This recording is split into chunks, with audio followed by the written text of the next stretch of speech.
Bonjour à toutes et à tous, ceci est un extrait que vous allez écouter dans un format beaucoup plus court, un extrait d'un épisode qui a été réalisé précédemment. Si vous avez envie de l'écouter en entier, il suffit de cliquer dans les liens de l'épisode pour pouvoir accéder à l'épisode en entier. Je vous souhaite une très bonne écoute. Alors du coup, avec Amour Toujours, tu as développé pas seulement un podcast, mais tu as écrit un livre. Vous avez écrit un livre avec Marie-Lise. Vous avez des carnets pour les couples, pour pouvoir reconnecter. Et c'est ce qu'on entend souvent, que parfois on est tellement dans la machine à laver du quotidien des enfants qui est pas forcément très gratifiant, qu'on sait même plus quoi se dire. Donc qu'est-ce que tu dis à un couple qui a perdu ce lien, qui s'aime toujours, ils le savent au fond d'eux, mais il y a plus de plaisir à être ensemble? Ouais, plus de plaisir à être ensemble, ça c'est effectivement c'est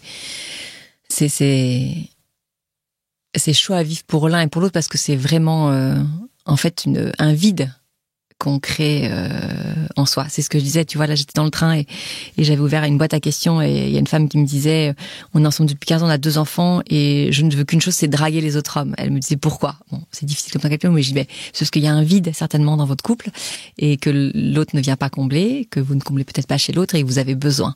Donc c'est vrai que quand il y a plus de plaisir à être ensemble, il faut vraiment se dire ok, là on en prend conscience et on se bouge pour que, en fait, on redécouvre ça.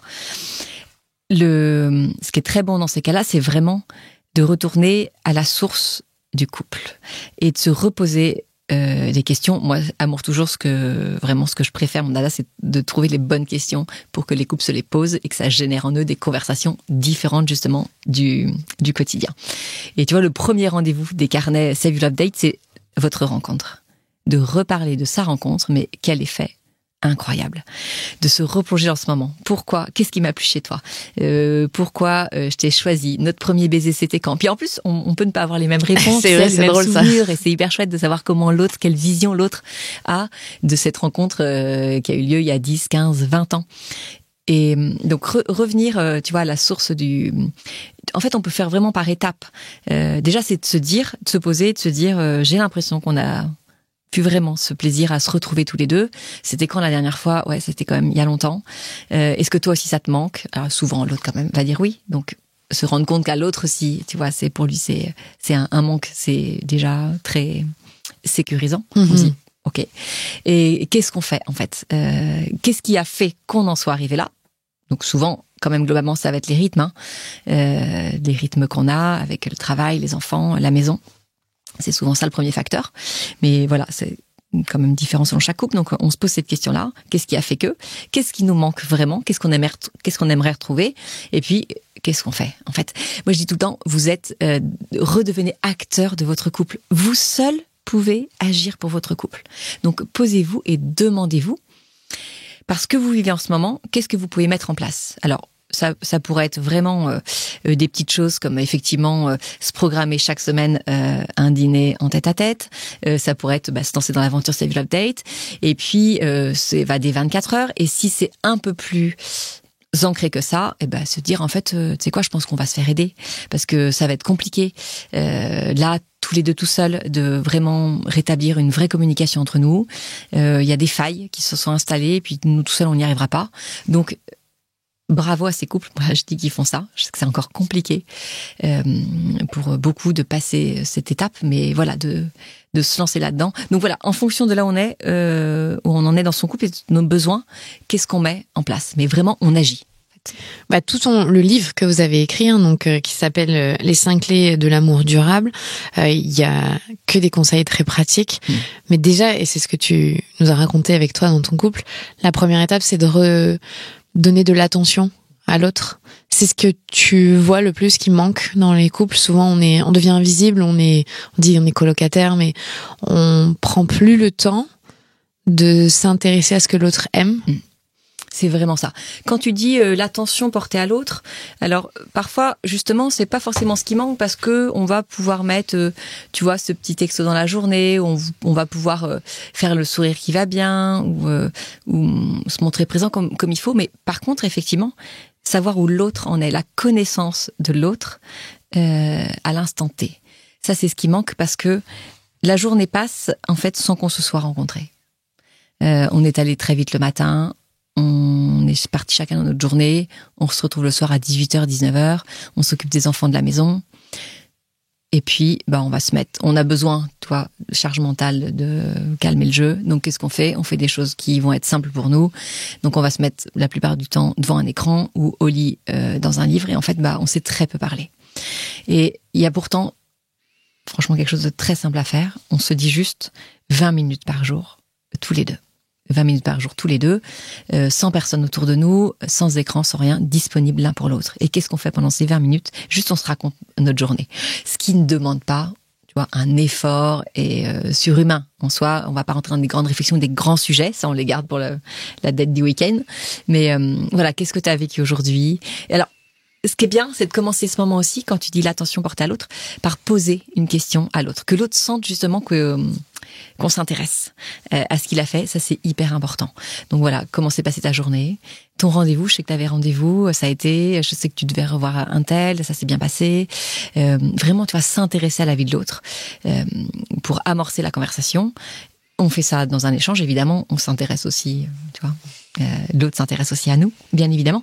Et ça, en fait, ça va maintenir une connexion parce que le lendemain, qu'est-ce qui va se passer ? On va se retrouver ces 20 minutes-là, on saura ce que l'autre a vécu, donc on pourra venir, chercher.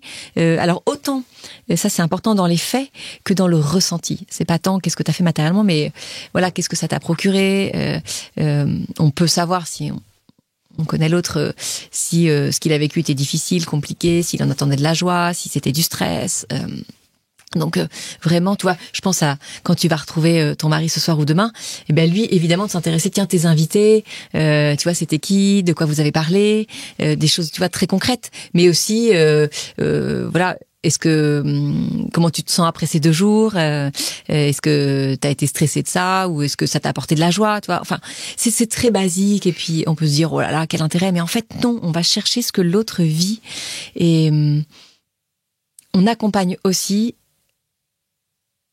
petit à petit quand même son changement. Faut pas se leurrer, quand on s'est connus il y a 15 ans, on n'est pas les mêmes aujourd'hui.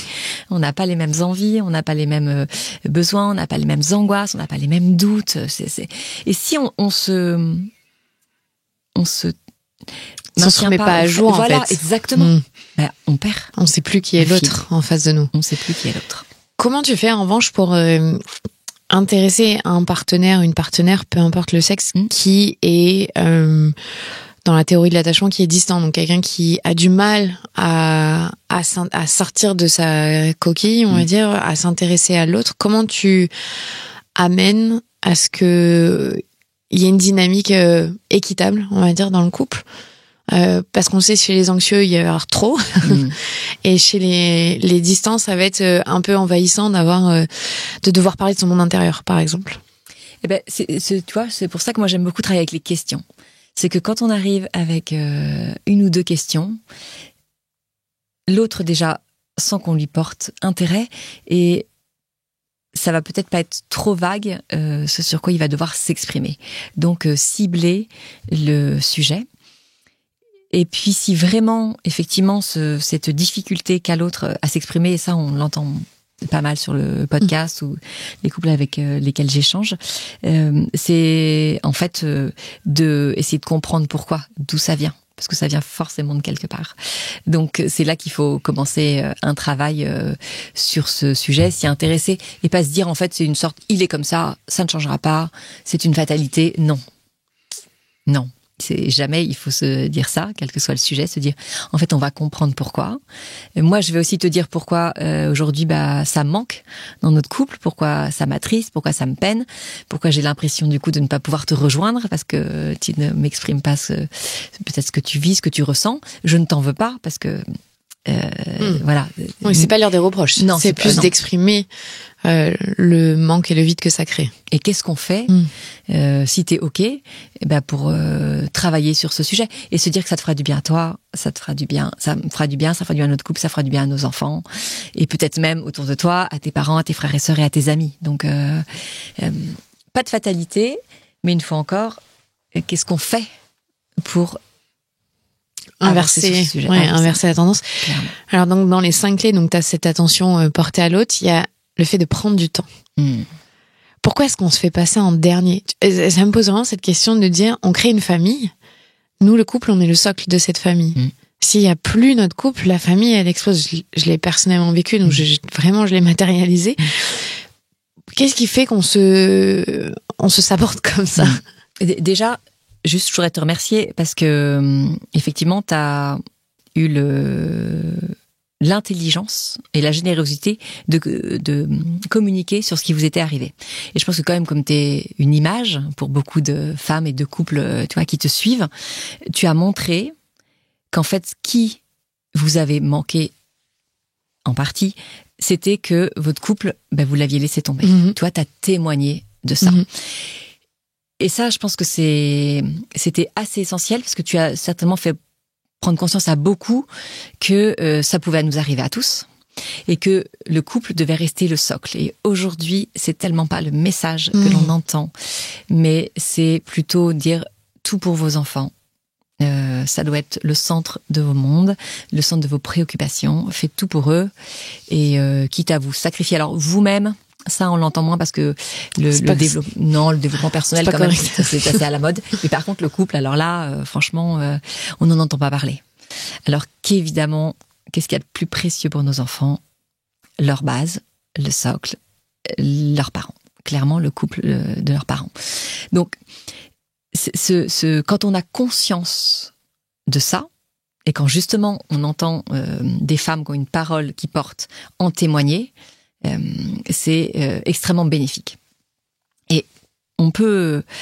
je ne sais pas toi si tu avais eu des retours quand tu as témoigné de ça, parce que moi quand je dis ça, faites de votre couple une priorité, souvent on nous dit qu'on est égoïste, qu'on ne pense qu'à nous, qu'on ne se rend pas compte pour nos enfants, qu'ils ont tant besoin de nous. Et je dis oui, moi le fait de passer du temps avec mon mari, c'est pas au détriment de mes enfants.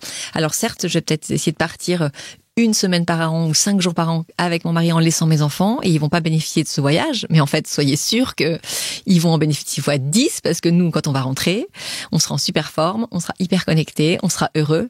Et ça, mais il y a rien qui rend plus heureux un enfant que de voir ses parents s'aimer. Donc, en fait, il faut vraiment faire le calcul comme ça. Le temps que je donne à mon couple, c'est du temps que je donne par ricochet à mes enfants, à ma famille. Et ça permet, toi, de libérer, de se détacher d'une certaine culpabilité.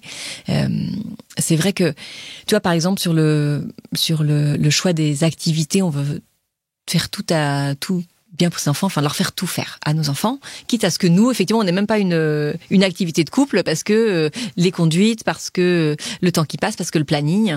Mais en fait, non, c'est pas grave si l'enfant il a pas cette activité, qui sera chez lui peut-être plutôt pendant 1h30 avec quelqu'un qui peut s'occuper de lui. Et les parents pendant ce temps-là, ils vont se faire un footing, ils vont se faire un tennis, ils vont peut-être se boire un verre une fois dans la semaine. Toi, Marie-Lise par exemple, t'en parlais.